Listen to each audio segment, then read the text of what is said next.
Dear friends, welcome to another episode of Soldier's Journal. In today's video, we will address a serious threat made by China against Japan, reigniting tensions between the two largest economic and military powers in Asia. Last week, during a session of the Japanese parliament, Prime Minister Sanae Takaichi made statements that enraged Beijing. The Japanese leader said that a potential Chinese attack on Taiwan could be interpreted as a direct threat to Japan's survival, something that, under Japanese law, could justify sending self-defense forces to intervene. Takaichi, known for her tougher stance on security issues, has long defended ending the pacifist constitution and significantly boosting Japan's offensive military capabilities. She had visited Taiwan earlier this year and called for deeper cooperation against common threats, including China's military influence. This kind of rhetoric isn't new for her, but now, as head of government, her words carry far greater diplomatic weight. In response, China's Ministry of Foreign Affairs issued an official statement on November 13th, strongly condemning her remarks, accusing Sanae Takaichi of violating the One China principle and international norms. Her comments were labeled provocative, incorrect, and an attempt at foreign interference in what Beijing considers strictly internal matters. The Chinese government also sees these statements as a direct challenge to its strategic interests. The note includes harsh references to Japan's war crimes during the occupation of Taiwan and World War II, questioning whether the country is reviving old militaristic tendencies. The message ends with the famous saying, "Those who play with fire will perish by fire." This kind of hardline diplomacy,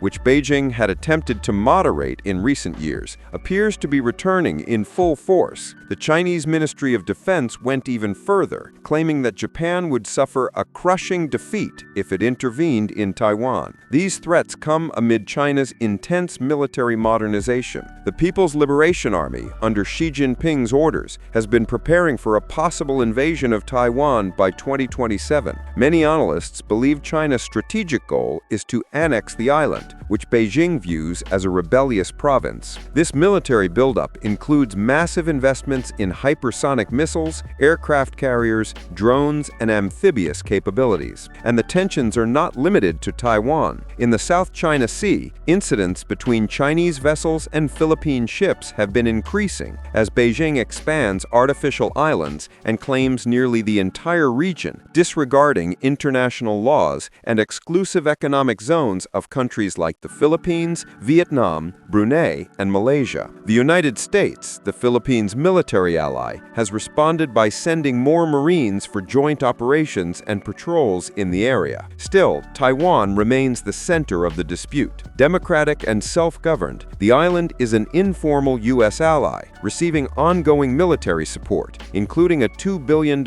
air defense package approved in 2024. Japan, due to its geographic proximity, views a possible Chinese invasion as a direct threat to national security. Taiwan lies just over 110 kilometers from Japanese islands, and any conflict would disrupt vital maritime routes essential to Japan's economy. China also claims Japanese territory, such as the Senkaku Islands, further raising Tokyo's concerns. Recent reports indicate growing military coordination between the United States and Japan for possible Taiwan-related contingencies. The Japanese government has been adjusting its strategic posture and accelerating new military acquisitions. China, meanwhile, has intensified its rhetoric, summoning the Japanese ambassador and using its social media channels to amplify warnings. But what would happen if China actually attacked Taiwan and the United States and Japan decided to intervene militarily? Most war simulations point to a devastating conflict. A Chinese invasion would begin with an air and naval blockade to prevent reinforcements, followed by intense cyber attacks and a barrage of missiles targeting strategic bases on the island. Only then would amphibious and airborne landings take place. However, Taiwan has very few beaches suitable for such operations and features mountainous terrain that heavily favors defenders. The island also has large stockpiles of anti-ship and anti-air missiles, which could inflict enormous losses on Chinese forces. Some analysts estimate that up to 70% of the invasion force could be destroyed before even reaching the coast. Global trade would be severely affected, especially microchip production, as Taiwan manufactures over 90% of the world's advanced processors used in virtually all technological sectors. For China, failing to invade could severely destabilize Xi Jinping's regime and the Communist Party's grip on power. For that reason, if China chose to attack, the offensive would be overwhelming. On the other hand, some experts believe China will avoid such a conflict, precisely because of the massive human,